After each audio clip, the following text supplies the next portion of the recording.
मोअज़्ज़ज़ सामीन अस्सलाम वालेकुम। मैं रशीद अवान आज एक नई वीडियो के साथ आज फिर आपके सामने हाज़िर हूँ।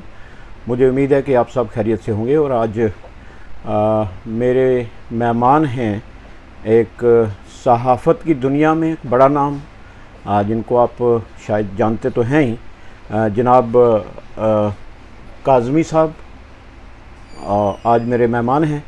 इनसे बातचीत होगी। पूरे हिंदुस्तान की सियासत पे इनकी नज़र रहती है और बड़ी गहरी नज़र रहती है।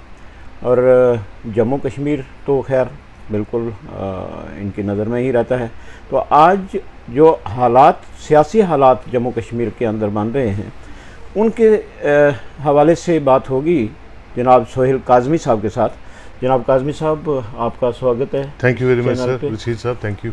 जनाब, ये जो लफ्ज़ है जम्मू कश्मीर रियासत जम्मू कश्मीर, बड़ा सीधा लफ्ज़ था। अब Jammu Kashmir union territory, UT, मुंह टेढ़ा सा करना पड़ता है इसके लिए।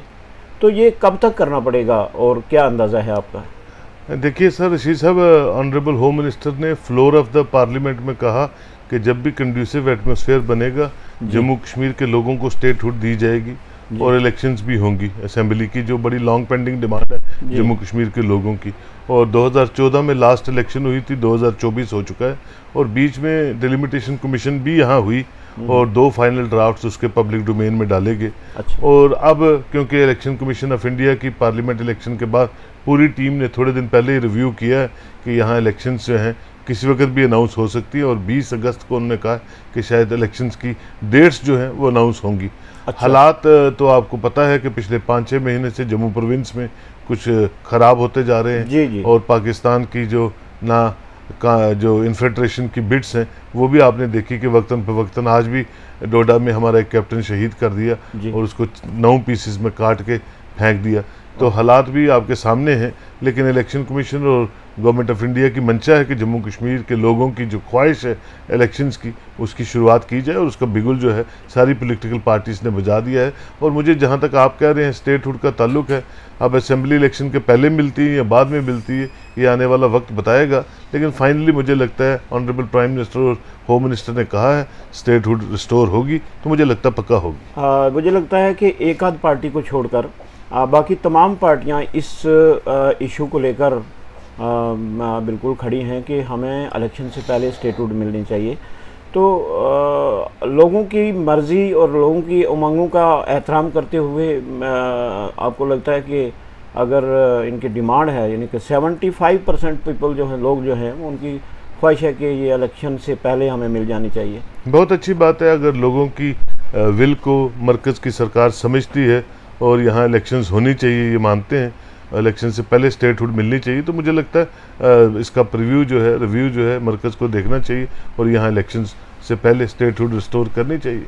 इलेक्शन की जहाँ तक तैयारी का सवाल है, ऐसे खबरें आ रही हैं कि यहाँ भारतीय जनता पार्टी जो है वो बहुत ज़्यादा अपने इलेक्शन की तैयारी में जुट चुकी है, सारी पार्टियाँ तकरीबन। लेकिन भारतीय जनता पार्टी का मैंने जो खबरें सुनी हैं कि माननीय प्रधानमंत्री साहब खुद तशरीफ़ ला रहे हैं, बहुत सारी रैलियों को यहाँ ख़िताब करेंगे। जनाब अमित शाह साहब तशरीफ़ ला रहे हैं, वो भी बहुत सी रैलियों को यूटी ऑफ जम्मू कश्मीर के मुख्तलिफ़ हिस्सों में ख़िताब करेंगे। तो आपको क्या लगता है कि भारतीय जनता पार्टी क्या एक्सपेक्ट करती है? देखिए, भारतीय जनता पार्टी एक्सपेक्ट करती है कि वो आने वाली असेंबली इलेक्शन में अपनी सरकार बनाए। उनका स्लोगन है कि 50 के पार, जैसे पार्लियामेंट में उनका स्लोगन था 400 पार, और जम्मू कश्मीर में उनका स्लोगन है 50 पार। हर पॉलिटिकल पार्टी जब पॉलिटिक्स में आती है और उनके नुमाइंदे इलेक्शन लड़ते हैं तो जीतने के लिए इलेक्शन लड़ते हैं और यही सोच के लड़ते हैं कि आने वाली सरकार हमारी सरकार की होगी। और फारूक अब्दुल्ला अभी कल ही किश्तवाड़ थे, उन्होंने भी कहा कि मैं इलेक्शन लड़ूंगा और अगली सरकार मेरी है। उसी तरह कांग्रेस भी कहती है कि इनकम्बेंसी फैक्टर बीजेपी ने क्रिएट कर दिया है, आने वाली सरकार हमारी है। ये तो लोगों का विल है इलेक्शंस में कि उनकी शमूलियत कैसी रहेगी, वो किस नुमाइंदे को चाहते हैं कि वो जीत के सामने आए, और आने वाले दिन जो हैं वो 1-2 महीने जो होंगे जब कोड ऑफ कंडक्ट लगेगा, वो डिसाइडिंग फैक्टर होगा कि कौन सी पॉलिटिकल पार्टी लोगों की चहेती पार्टी बन के सामने आएगी और जम्मू कश्मीर असेंबली की भागदौड़ संभालेगी। फारूक अब्दुल्ला साहब जो हैं इस वक्त वाकई जुट चुके हैं, बिल्कुल रैलीज वो कर रहे हैं और तैयारी कर रहे हैं, लेकिन उनके जो कभी कभी कोई बयान आ जाते हैं, जैसे पिछले 1 हफ्ते से ये चल रहा है कि उन्होंने कोई फ़ौज के जवानों के बारे में कुछ ऐसी बात कह दी जो नहीं, कोई उन्होंने फौज के खिलाफ उन्होंने कोई बात नहीं की है। वो 3 बार यहाँ चीफ मिनिस्टर रहे हैं और 3 बार अपनी जो यूनिफाइड कमांड है उसके चेयरमैन रहे हैं। वो कभी भी ऐसी कोई बात नहीं करते हैं। उन्होंने ये कहा है, जो मैंने सुनी स्टेटमेंट, कि जब इतनी फौज यहाँ पे है और इतनी एजेंसी इतने सतर्क तरीके से काम कर रही हैं तो मिलिटेंसी क्यों बढ़ रही है। उन्होंने एक एप्रीहेंशन अपनी तरफ से जताई है, जो मैं समझता हूँ हर नागरिक का हक है, या हर बुद्धिजीवी जो है जिससे बात की जाती है वो अपना नज़रिया जो है मीडिया के सामने रखता है। तो उन्होंने किसी के अगेंस्ट बात नहीं की है। वो एक सेंसिटिव और बड़े पॉलिटिकल स्टंट्स जो है ना, नहीं, ये पॉलिटिकल स्टंट भी नहीं हम कह सकते। वो एक कदावर नेता है और जो उनके ग्राउंड पे दिखता है और वो उस तरह का बयान दे देते हैं। और मेरा मतलब जो उनके खिलाफ एक किस्म की ये बातें जो मीडिया में उछाली जा रही हैं कि वो हर पॉलिटिकल पार्टी दूसरे पॉलिटिकल पार्टी के खिलाफ कुछ ना कोई पॉइंट ढूंढते रहते हैं कि वो मिले ताकि हम उस पर सियासत अपनी शुरू करें। लेकिन ऐसी कोई बात नहीं है। जहाँ तक नेशनल सिक्योरिटी का ताल्लुक है या जम्मू कश्मीर के रख रखाव का ताल्लुक है, जितनी भी पार्टीज़ ने यहाँ रूल किया है बड़े अच्छे ढंग से किया है, भारत के संविधान के अंदर किया है, और भारत के संविधान का झंडा बुलंद रहे उस पर सारे स्टालवर्ड जितने भी पॉलिटिकल लीडर्स हैं उन्होंने हमेशा काम किया है। तो हमें इसमें सियासत नहीं करनी चाहिए। जी बिल्कुल ठीक फरमाया आपने। कल ही मैं सुन रहा था, मेरे ख्याल में चिनाब वैली में ही डॉक्टर फारूक अब्दुल्ला साहब ने किसी रैली में ये कहा कि मुझे शक है कि गुज्जर कौम के लिए कुछ कहा कि ये कहीं बिक ना जाए, पैसे लेके किसी को या ऐसे वैसे न कर दे। उस पर गुज्जर बरादरी की तरफ से काफ़ी लोगों ने स्टेटमेंट्स दी कि गुज्जर जो हैं वो पैसे लेके बिकने वाले नहीं हैं। क्या ऐसा कोई हमारा ट्रैक रिकॉर्ड है? तो इसके बारे में आप क्या समझते हैं? इतने बड़े लीडर के मुंह से ऐसी बातें किसी कौम के बारे में? फारूक अब्दुल्ला साहब न्यूज़ मेकर हैं, वो कभी मजाक में भी कोई बात कर देते हैं। जहाँ तक गुजरों का ताल्लुक है तो उनकी माँ खुद गुजर थी, गुजरी थी, और वो तो उसी क्लैन से निकले हुए हैं।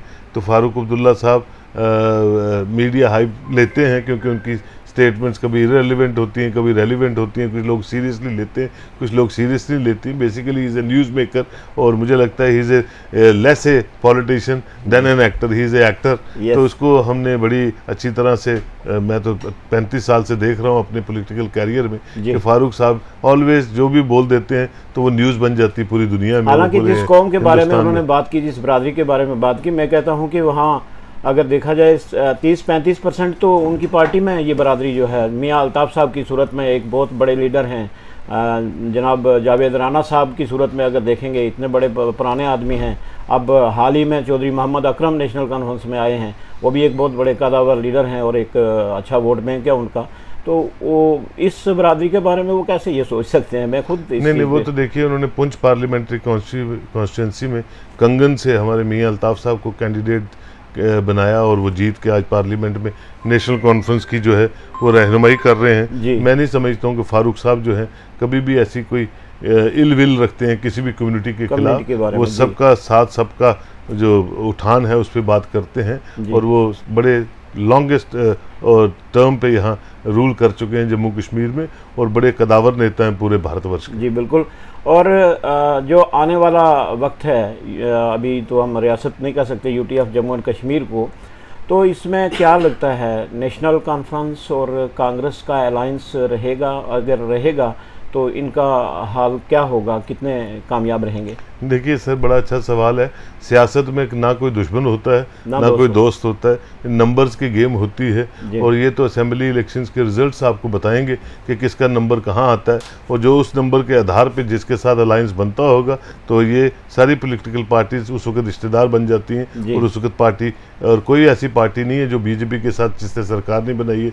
उमर साहब अटल जी के साथ उनके मिनिस्टर थे, पीडीपी बीजेपी के साथ अलायंस में सरकार चलाती रही 2014 में, और इसके अलावा भी एनडीए के अलाई फारूक अब्दुल्ला की पॉलिटिकल पार्टी रही है, तो इसमें कोई परमानेंट दोस्ती और परमानेंट दुश्मनी होती है, नंबर्स की गेम होती है, और नंबर्स जब आएंगे उस वो वक्त होगा बात करने का कि कौन पार्टी किसके साथ अलायंस कर सकती है। अभी वो प्री मैच्योर है, उस पर हम डिस्कस करें।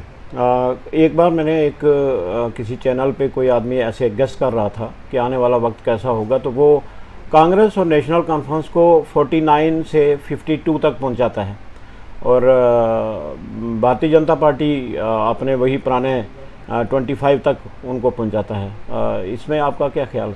हो सकता है हर ओपिनियन मेकर अपना अपना ओपिनियन ऑन ग्राउंड असेस करके वो देता है, लेकिन मेरे हिसाब से अभी प्री मैच्योर है उसको डिस्कस करना, क्योंकि इलेक्शंस का फीवर जो होता है महीने की वेव होती है, किन मुद्दों के आधार पे पॉलिटिकल पार्टीज लोगों के पास जाती हैं और वो कंसिडर किया जाता है, और वही लोग जो हैं उस पॉलिटिकल पार्टी के साथ जुड़ते हैं। इनकम्बेंसी फैक्टर तो है भारतीय जनता पार्टी में, क्योंकि 10 साल जब आप रूल करते हैं तो संभाविक तौर पे इनकम्बेंसी फैक्टर आ जाता है, और कुछ चीज़ें डिक्टोरल सिस्टम से आप इंट्रोड्यूस करते हैं किसी भी स्टेट में या किसी भी मुल्क में, तो उसका रिवर्स गियर जो है आपको भुगतना पड़ता है। लेकिन ये है कि हर पॉलिटिकल पार्टी का जम्मू कश्मीर में अपना एक स्थान है, अपनी एक जगह है, और वो अपने वोटरों को रिझाने में कितने कामयाब होते हैं आने वाला वक्त आपको बताएगा। लेकिन नेशनल कॉन्फ्रेंस की प्लेयर रहेगी, क्योंकि वो सबसे पुरानी पार्टी है, कैडर बेस्ड पार्टी है, और उनकी जो काम करने का तरीका है mobilisation of their own cadre वो चल रहा है। और उसके बाद बीजेपी भी अपना जो कैडर है उसको मोबिलाइज करेगी, कांग्रेस भी मोबिलाइज करेगी। अब कौन कितना मोबिलाइज करके लोगों को अपनी तरफ जोड़ता है वो आने वाला वक्त आपको बताएगा। लेकिन जब भी यहाँ असेंबली इलेक्शन के बाद रिजल्ट बनेगा, एक नया पॉलिटिकल नैरेटिव, एक नया पॉलिटिकल ट्रेंड जम्मू कश्मीर में शुरू होगा। कुछ ट्रेडिशनल फेस उड़ जाएंगी जम्मू कश्मीर की पॉलिटिक्स से, और एक हंग असेंबली यहाँ ज़रूर बनेगी। एब्सोल्यूट मेजॉरिटी किसी भी पॉलिटिकल पार्टी को नहीं यहाँ मिलेगी, और जो भी हंग असेंबली यहाँ बनेगी वो बड़ी ठोक बजा के एक नए पॉलिटिकल नैरेटिव के साथ जम्मू कश्मीर की भागदौड़ संभालेगी। People democratic party Mehbooba Mufti जी की पार्टी है, उसका फ्यूचर आप कैसा देखते हैं? क्योंकि पिछली बार भी तो वो अलायंस से बाहर कर दिया गया था उनको, और क्या असेंबली इलेक्शन में कोई इम्कान है कि वो अलायंस? देखिए, 2 रीजनल पार्टीज़ हैं आपके पास, और 2 ही रीजनल पार्टीज़ का वही राग है जो एक दूसरे से मिलता जुलता है, वही कॉन्स्टिट्यूंसीज हैं। तो मुझे नहीं लगता कि वो अलायंस में इलेक्शन लड़ेंगी, क्योंकि छोटी सी स्टेट है, 90 सीटें हैं जी। लद्दाख आपसे चला गया, तो आप अपने वजूद को ज़िंदा रखने के लिए आप अकेले इलेक्शन लड़ेंगे, और जो भी आपकी जो रणनीति रहेगी इलेक्शंस में वो उसका रिजल्ट आपको असेंबली इलेक्शंस के बाद मिलेगा।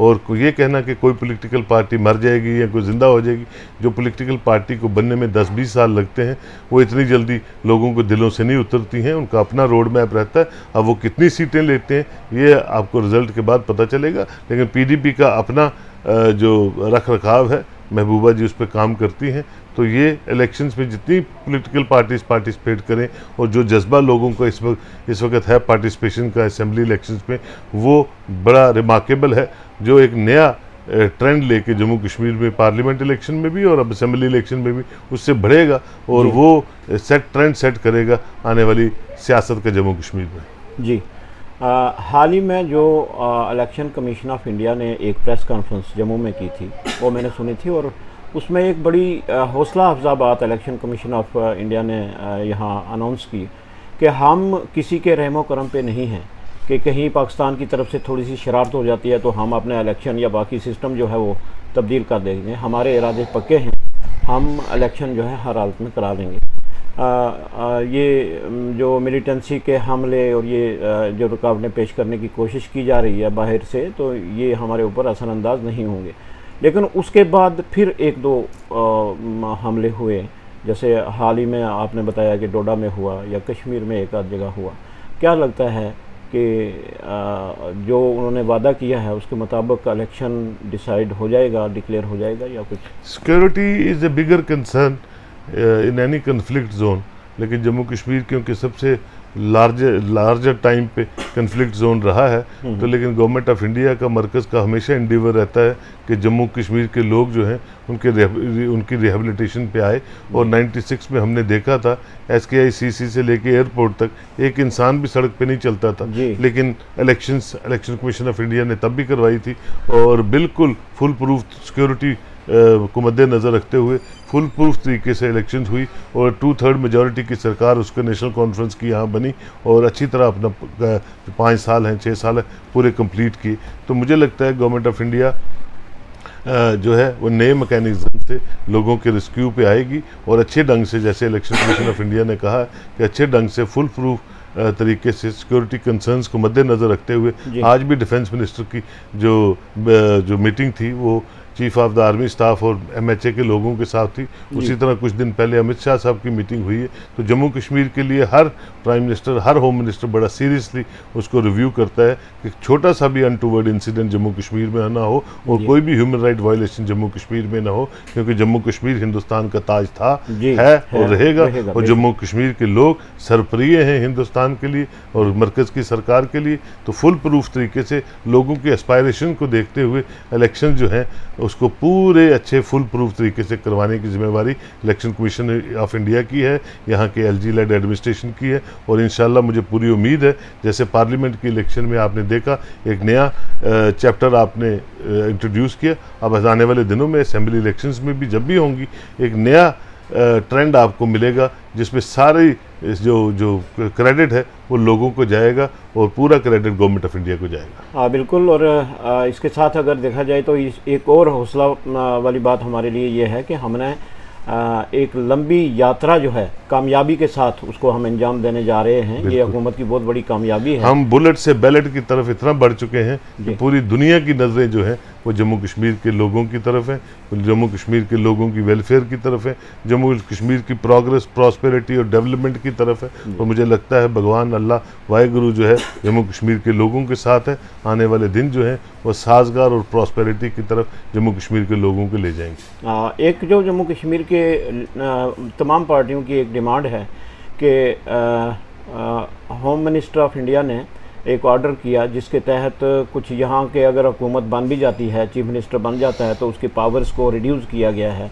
वो उसमें एहतजाज किया जा रहा है कि नहीं जी वो पावर्स हमें वापस दिए जाएं। उसमें क्या लगता है कुछ? मैं भी ज़ाती तौर पे समझता हूँ कि वो सरकार जो है खोखली सरकार नहीं होनी चाहिए। वो सरकार लोगों की विल पे खरी उतरने के लिए पूरी पावर्ड होनी चाहिए जैसी बाकी स्टेटों में है। और मुझे उम्मीद है ये कोई ऐसे डिसीजन आते हैं जिनको दोबारा रिव्यू किया जाता है और जो भी असेंबली यहाँ आएगी आने वाले दिनों में उसके जो भी चीफ मिनिस्टर जिस भी पार्टी से होंगे, मुझे लगता है कि गवर्नमेंट ऑफ इंडिया को उसको रिव्यू करके जम्मू कश्मीर का रखरखाव जम्मू कश्मीर के चुने हुए नुमाइंदों को मिले ताकि वो अच्छी तरह से बेहतरी से वो कंसीड प्लान जो गवर्नमेंट ऑफ इंडिया के हैं या वो जो चीज़ें पाइपलाइन में हैं मरकज़ की तरफ से वो हमारे यहाँ का चीफ मिनिस्टर, उसकी काउंसिल ऑफ मिनिस्ट्री और उसके जो लोग चुने चुनाए नुमाइंदे हैं वो अच्छी तरह लोगों तक पहुँचा सकें और जम्मू कश्मीर के लोग अपने आप को एडमिनिस्ट्रेटिव साइड पे बड़ा कॉन्फिडेंट और बड़ा मजबूती से अपना काम करवाने में सक्षम रहें, मजबूती से काम करवाएं और हम आगे बढ़ें। जी सोहेल काज़मी साहब आपने वक्त दिया, आपका बहुत बहुत शुक्रिया। और मैं जम्मू कश्मीर के लोगों को आज के इस 15 अगस्त यौम आज़ादी पे मुबारकबाद भी देता हूँ। काज़मी साहब आपको भी बहुत बहुत मुबारक। और ये उम्मीद रखनी चाहिए कि इंशाअल्लाह इलेक्शन जो है वक्त पे होंगे और जम्मू कश्मीर यूटी का जो है आने वाला वक्त बहुत अच्छा होगा। इसी उम्मीद के साथ आपसे इजाज़त, अल्लाह हाफिज़। Thank you.